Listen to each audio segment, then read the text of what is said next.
All right, Coach B, I appreciate you joining us here today. You and I got to go to college together at Morningside, so it's always good to see you, man. And I'm thankful that you're willing to jump on here. Wanted to talk briefly just a little bit about your background, who you are, your time at Morningside, some of the different job titles that you've had, and really what you're doing now, what that description looks like. First of all, thanks for having me, man. I appreciate everything. My name is Brandon Holmes. I am originally from Galveston, Texas. I graduated college there in 2004.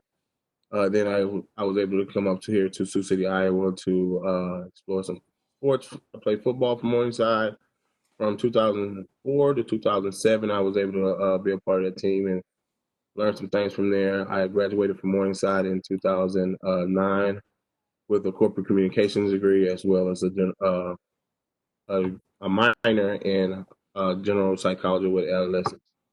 From there, I was able to get a couple jobs. One was a social working for the Sioux City Community School District. Just working with at-risk kids, making sure everything was fine in regards to building their success outside of school. I worked substantially in the home base during that time. From there, I was able to get a job for the Sanford Center.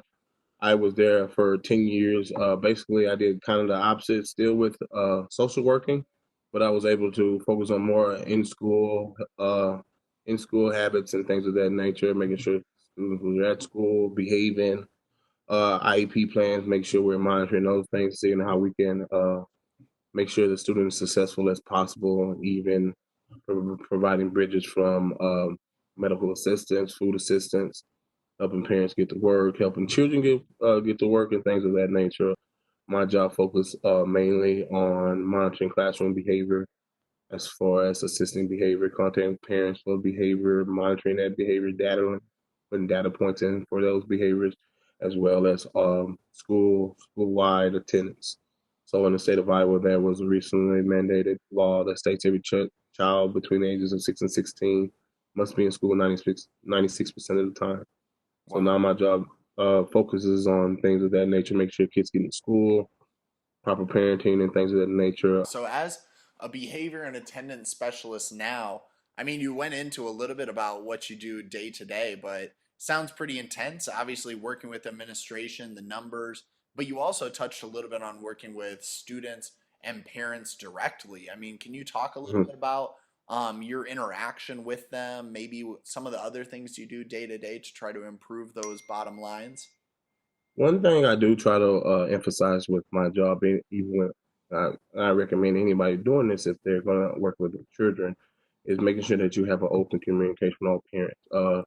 I really feel like with a lot of students that I work with, getting that trust and that reliability from the parents, where even if a child was going to say they need help with something or they need help with school something, their first response will be, "Hey, call Coach B or call Mr. Holmes and see if he can help you." I love that reliability. I love the fact that they trust me as much as to help their child or student with those emphasis and things of that nature. I do on a daily basis. I do monitor all numbers in regards to the attendance for the school. My job is based primarily on making sure the attendance is provided. So then, if I have to provide transportation or schedule some kind of cab service in regards to making sure kids are at school, and from there, behavior is going to come throughout the day. So I try to monitor all those. Try to make sure the kids we're intervening. So I monitor if a kid gets a discipline referral at lunchtime several times. What can we do to monitor that so he can be a little more successful and cut down on those BIRs is what we call them, discipline referrals. From there, I try to just collaborate with the teachers and administration on things, some consequences to where if you don't get this, you can get this, and things of that nature, just to try to get the kids to be successful as possible. Wow. So yeah, it sounds like I mean you do a lot of problem solving day to day, Yes. things kind of changing, and using that background as a social worker and thinking of what services were available in the community and how you could help these families and these children be successful, and then really going on to now implementing some of those strategies, even booking transportation, like you were saying. Yeah. Yeah, I got. And it's Go ahead. just from my background, it's it's beneficial to know who's what services are available to help kids get to transportation and things of that nature. Sometimes we do fall short of that, and I have to go pick them up myself just to ensure they get to school. But we try to exhaust our resources, and that's one thing that I do.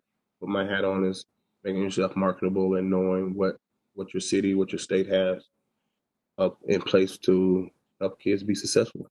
I got to imagine that that can be stressful. You know what I mean, and present some challenges from time to time. Especially, I know you talked about the 96%, right? They have to be Hmm. attending 96% of the days, I think is what you said. And so I got to Yes, sir. imagine that that's pretty challenging. But also, seeing those students be successful has to be rewarding too. So, can you talk a little bit about, from your perspective, what some of the highlights are of your job, what you're doing now as a behavioral and attendance specialist? What are some of the highlights and what are a couple of the challenges? Because I don't want the kids to see me as some kind of disciplinary, and that's the only time they will see me if they're in trouble. So one things I do try to implement is I try to implement things to where kids who are having trouble getting to school, we meet. We call them sage groups. We meet almost once a month just to try to bring some light to the students. So one month ago, I had a sage group in regards to attendance. So we focus on what happens when you come to school, what it looks like to be prepared to go to school, and what happens once you get there.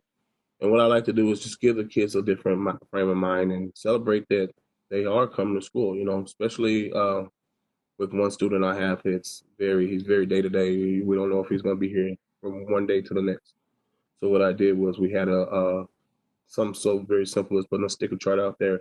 Every day that he comes to school, he has a sticker chart. He obtains 22 stickers in a row, equaling out a full month of school. Then we go to a favorite restaurant and things of that nature. And that's kind of the things I enjoy to do, showing the kids that who might not have the experiences that we have. For example, this kid have never had any different pizza outside of Little Caesars. Granted, Little Caesars is awesome pizza. We definitely grew up on it in college, No doubt. but just going into a restaurant and sitting down and having um, that experience that brightens up his life, you know, saying like that. Another situation I tend to it's humbling for me is making sure when the kids get off the bus every day. I love to just see all the kids and wish them good morning. Me and the kids, some of the kids and I have special handshakes we do. It's just showing them that there is someone who does care, and I want them to understand that I do have a job to take care of. But in that regard, that job can always be on the back burner and help them be successful no matter what happens. So those are type of situations that I love to, that I look forward to, just greeting the kids every day. You know, those celebration stations. That's what we call them, celebration. When you obtain a goal, you get to go to a celebration station and things of that nature. It's just we take for granted the stuff we do have, and some of these kids have it very rough, and I just love to share it with.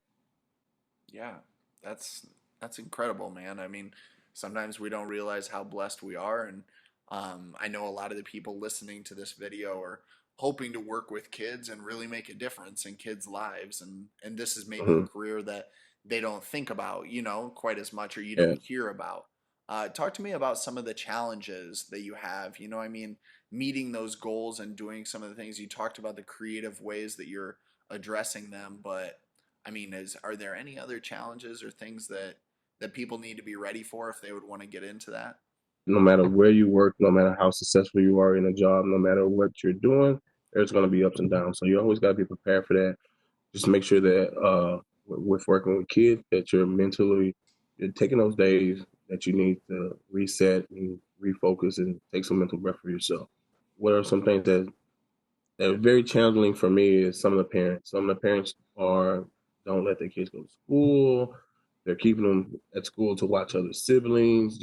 They're really putting a damper on the child's life, or they're not even. Some of them don't even value school. You know, um, in that regard, you have to work diligent with these kids. You only get with the kids that I work with, you only get like an hour to 45 minutes daily interaction with these kids, but their parents have 8, 9, 10 hours a day with these kids, and where that ratio kind of unbalance all the positive you did, and they reinsert the negative. So what you really have to do is gain that trust and respect from the parents, so that they can And so if you're calling the parents, I've had parents who blocked my number because they know I call in regards to attendance.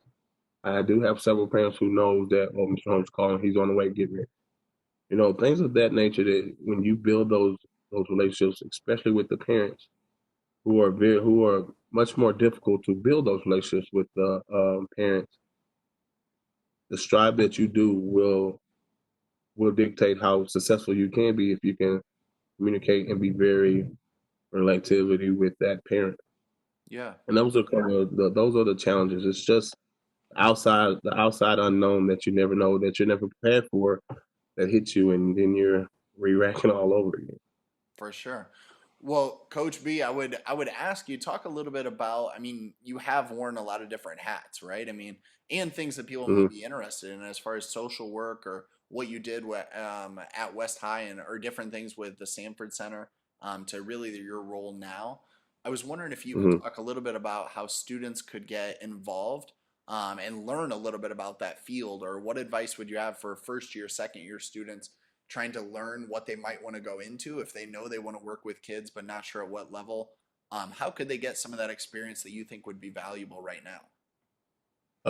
One thing that I did that I really feel like that helped me push to want to work with kids is some internships that I did with Morningside College in regards to the boys club here in town. Also, a couple after school programs that they have around town. They really showed me that I had a knack for it. When I worked at those jobs, I did those internships. It always felt like that I really wasn't working. I was just going out and having a good time and helping kids and things of that nature. So those are some things that helped me, promoted me to want to get in there. So that's one thing I would say to any incoming individuals who want to work with at-risk students is make sure that you're equipped for this. Understand that the way you live life, the way you go about life, or the small things that you did is not universal at all. Some kids you're gonna have hard times where sometimes kids don't even go home to eat. Are you prepared? Are you mentally prepared to handle that sometimes? And initially, it was very hard for me. Initially it was very draining, and I spent most of my time coming home and I had my family in front of me, but I was still worried about the other kids. Yeah, So in a sense, you got to make sure that mentally you're stable to handle those things like that, and also just making sure that you humble yourself and make sure that you always take care of your family first. It looks very hypocritical to me if you're working with all these different parents, all these different students and parents outside of at your job, and then you come home, but your family's in disarray too. So you always want to make sure that you take care of you always 100% within yourself, so you can give 100%. You can't give 100% to someone when you're 50% in your job and you have to worry about 50% of things that the home life. I think that's great advice, man. I really do. Especially the one too, not only about making sure that you yourself are ready to and prepared to work with those students, and keeping yourself 100, but also thinking about those internships, that experience that you can gain Hmm. to make sure Yeah. you're ready. Any And other just general advice or information, maybe even resources that you used or would want students to use or know about now? Any last thoughts? in regards to advice, I would always recommend people to be you. One thing that I did initially, I was just trying to be professional and wear shirt and ties and all that other stuff. But fortunately enough, you think you take them for granted. They're little kids, but they see right through that. So it's always important just to be who you, and they will accept that way more, way faster, way more efficiently than you being someone else or you being strictly professional. I'm not saying that being professional is not key because you definitely in this situation you definitely have to make sure that you're doing things by book and by policy, but putting your own spin on it. One thing I do is outside of my job is I do take a group of kids and show them that I coach football. So taking them outside of that, seeing that different hat of me, jumping around, having throwing the ball around, and things of that nature. You have to be willing to be vulnerable for yourself, so they can be willing to come in and respect you a little bit more. That's the advice I do have. And as far as resources, you definitely can seek out me. Anybody that you see who's doing this job who's very good at what you're doing, seek out those people and talk to them and ask them questions and see if it's right for you because it's definitely something hard that we don't get enough credit for. Yeah, Well, I think that's great, man. I really appreciate your willingness to visit with our students off of this platform, but also just share your experience and your story here today. I think it means a great Mhm. deal to those kids looking for what they might want to do, even if they know for sure they want to work with kids in some capacity. So, Coach Mhm. B, I appreciate you taking the time, man. And we'll be in touch and we'll let students know how they can reach out at any You know, point in time to get that information. any way I can help, definitely seek me out. I definitely didn't get to be this successful with my job by just working by myself. I definitely have many people who I looked up to who helped me get to where I am. Alex being one, No doubt. and just whenever if you need anything, don't hesitate. Sounds good. Thanks, Coach. Thanks, Talk to you man. soon. Thanks, I appreciate it.